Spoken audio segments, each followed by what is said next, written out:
It's finally happened. After 21 years in Barcelona, Lionel Messi has left. Few people believed we'd actually see this day come, me myself included, as a huge Messi and Barcelona fan. He entered the city as a 13-year-old struggling with growth deficiencies, to leaving a 34-year-old who is the greatest footballer in the club's history and in many eyes, the greatest of all time. His story is the stuff of legends, and his accolades and play on the pitch speak for themselves. So how on earth did the best player in Barcelona's history leave for another club when he clearly didn't want to go? Well, in the past 5 years there have been several key reasons, from the fading of a golden era to Barcelona's mismanagement of wages, that have led to this sad outcome. In the end, you'll see why it became impossible for Messi to remain in Catalonia. But while seeing the greatest player in the Blaugrana's illustrious history in another kit will be a bittersweet pill to swallow, it is for the best for both sides. So let's take a look at why the situation between Barcelona and Messi became so untenable, and why Leo leaving will end up being a good thing for both him and his now former club.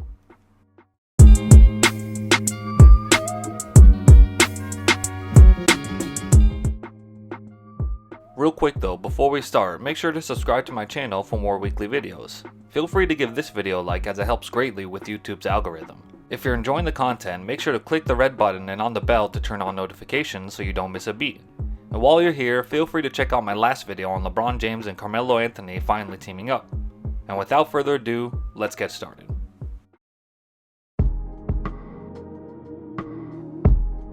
Five years ago, FC Barcelona were in a pretty good place. They had just won the Champions League for the 5th time and gotten their second continental treble in 4 seasons. For Messi, it was his 4th trophy, and they went on to win a then record 5th Ballon d'Or. He and his club were on top of the footballing world. But Messi wasn't the sole reason that Barcelona was the best team that year. For starters, they had the best attacking trio of all time, the South American strike force, Leo Messi, Luis Suarez, and Neymar, together forming MSN. Together, the three scored a staggering 122 goals in 2015, with Messi netting 58, Neymar 39, and Suarez 25. That 122 goal single season record still stands today and just proves how lethal a combo the trio were up front.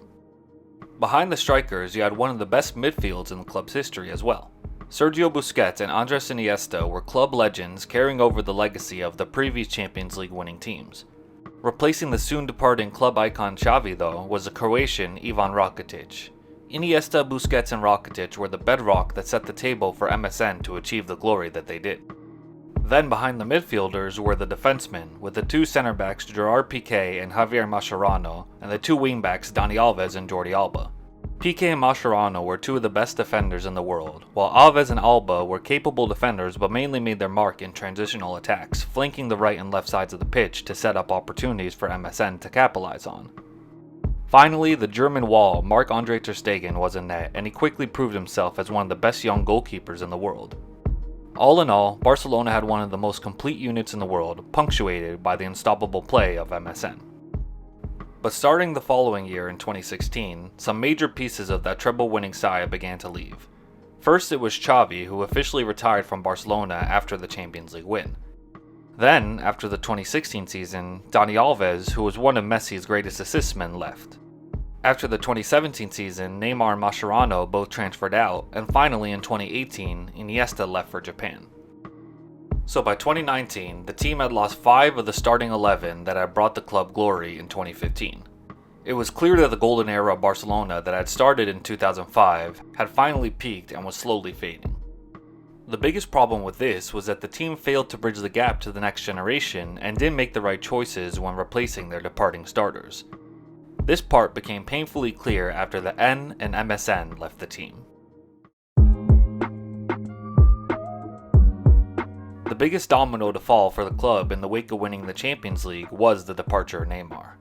Despite Piqué's best efforts to assure the Barcelona faithful that the Brazilian was staying, Neymar decided to leave the team for Paris Saint-Germain in 2017. Although many fans felt betrayed by the move, it did put a lot of money back into Barca's pockets. Neymar was sold for a still world record €222 million transfer fee plus incentives. So even though it pained Barcelona to have one of the best players in the world go, President Josep Bartomeu had an enormous opportunity to fill his void. And so he went straight to work with his first big transfer move coming in the form of Ousmane Dembele.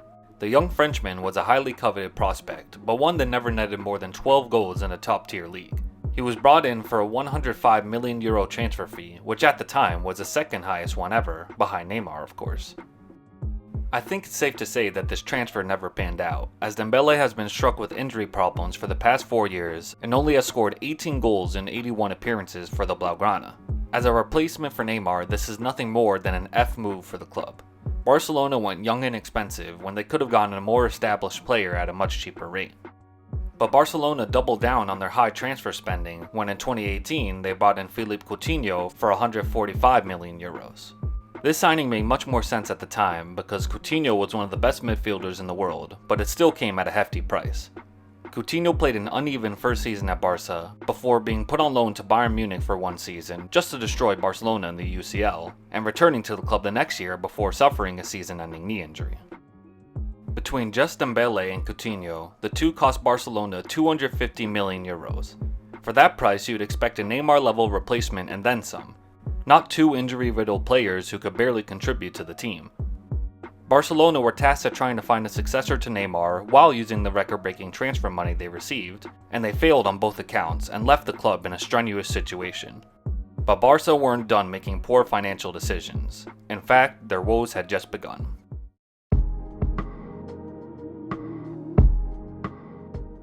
The wage bill had become more and more tenuous as the years went on, but in 2018, the first signs of no return came in. After losing Neymar and signing Dembele, Messi agreed to a massive 4-year contract extension. Barcelona agreed to pay their club icon over €555 million in total, giving the Argentine €138 million per year. This was by far the biggest wage bill for any player in history and pushed the club's financial limits and strain. But even with this, Barcelona still could have managed their way around Messis' contract as well as Dembele and Coutinho's. But instead they again decided to double down on the transfer market in the coming seasons. After a relatively light transfer window in 2018, Barca spent big in 2019 on 2 transfers, Antoine Griezmann for €132 million and Frenkie de Jong for €95 million. 2 quality players no doubt, but again they came at a high cost, especially Griezmann.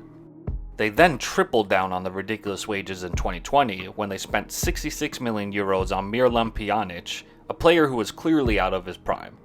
Notice a trend of who's in all these pictures, by the way. By the start of the 2020 season, the wage bill was ballooning to an unsustainable point. Messi was obviously making the most and doing so at a ridiculous €1.15 million per week margin, but he was by far the club's best player and was arguably worth the hefty contract. The other players were accentuating the problem by not performing at the high level they were paid to do so. The team's total wage bill in 2020 saw 8 players making more than €200,000 per week. Guys like Umtiti and Dembele were always injured, Pjanic was being paid to sit on the bench, and Griezmann was underperforming in relation to his high wages. There was no way around it. The situation was dire. Couple this with an ongoing global pandemic that stopped fans from going to games, and Barcelona soon found itself more than €1 billion in debt. It was no coincidence that the club also went trophyless that year. They had a terrible wage bill problem and had to shed some good players on free transfers to help alleviate it. This forced the team to sell off class players such as Vidal and Suarez, the latter of whom was sent to Barca's rivals Atletico Madrid and subsequently helped them win La Liga in 2021. The Suarez decision infuriated Messi, who threatened to leave the club. The club probably would have obliged his wishes, but the problem was that Messi's transfer fee was set at €700 million. No reasonable team would pay €700 million just to get one player, and so the situation got tense between Messi and the Barcelona board. Leo was willing to strike that clause so he could find a new team, but Barcelona refused to do so. In the end, he decided to stay with the club to avoid a legal dispute. So Messi was stuck with a team whose board he despised, and whose wages might force the club to go into bankruptcy. He did stick through it all though, never wavering in his play throughout the season. Leo had yet another Ballon d'Or worthy season this year, one in which he was finally able to win a major trophy for Argentina. Furthermore, his disapproval with the former board forced ex-president Bartomeu to resign, and he soon got his old friend and former president Joan Laporta to step in. He ran for the presidency and won, with a big promise of keeping Messi at whatever cost. So after a crazy year within the club and Messi's life, there was actually hope that he would resign with the only club he's ever known. However, it just wasn't meant to be for Messi and Barcelona moving forward. According to La Liga's financial fair play rules, Barcelona were well over the wage bill limit. Even if Messi cut his yearly wage by 100%, Barcelona would still not pass the FFP rules.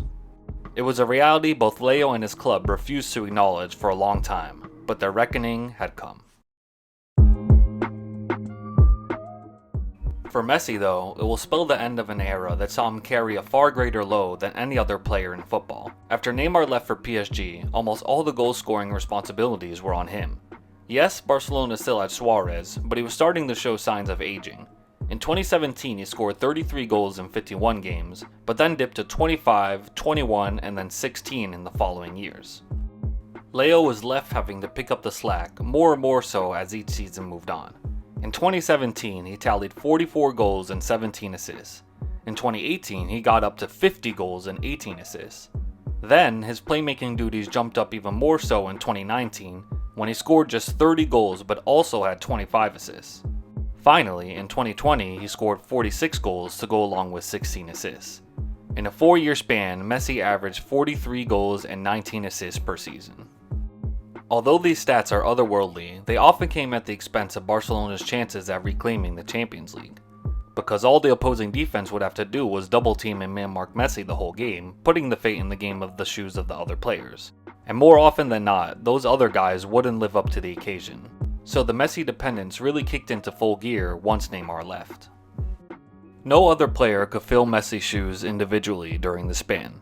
He won 2 more Golden Boots in 2017 and 2018, totaling to 6 in his career, and finished as a top scorer in La Liga all 4 years, while also finishing as a top assist man in La Liga 3 of the last 4 years.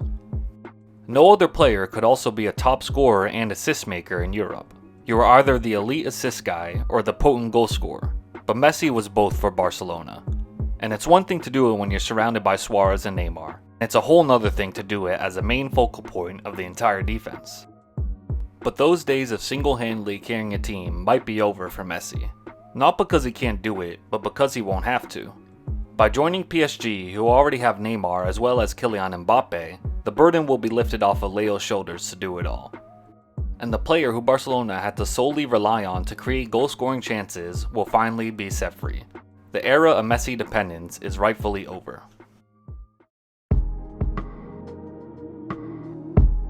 For Messi, leaving Barcelona at this point in his career might be the best thing for him. He will leave the club as their all-time goal scorer and assist man, as well as the most decorated player in their history. But over the last 5 years, the team around him has failed to carry their end of the bargain, and his dream to recapture UCL glory kept on diminishing as the team around him did the same. Instead of being stuck in a rut in Barcelona, Leo will find new life in Paris. He will be surrounded by world-class talent that will let him relinquish some of the playmaking duties. He will also join a club that will surely be the favorites to win the Champions League. For the first time in 21 years, Messi will have new surroundings, including some old friends and familiar foes. But I'm confident that these challenges will be looked at as an opportunity to prove himself once more, even though he really has nothing to prove to anyone at this point. Similarly, I truly believe Barcelona will also benefit from this reboot. Yes, it will hurt immensely this coming season to not have one of the greatest of all time on the squad. But in the long run, they had to rip off the Messi band-aid that was covering up the wounds and problems in the club.